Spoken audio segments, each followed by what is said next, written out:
get on the bus and stand on the bus and cough several times without covering up your mouth, and you know that we in the middle of a pandemic, that lets me know that some folks don't care, utterly don't give a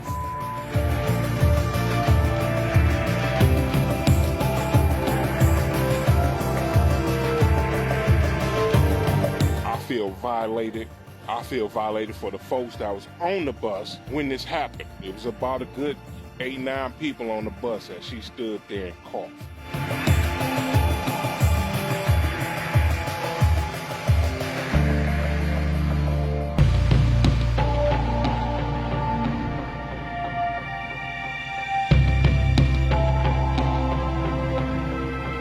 We out here as public workers doing our job, trying to make an honest living, to take care of our families.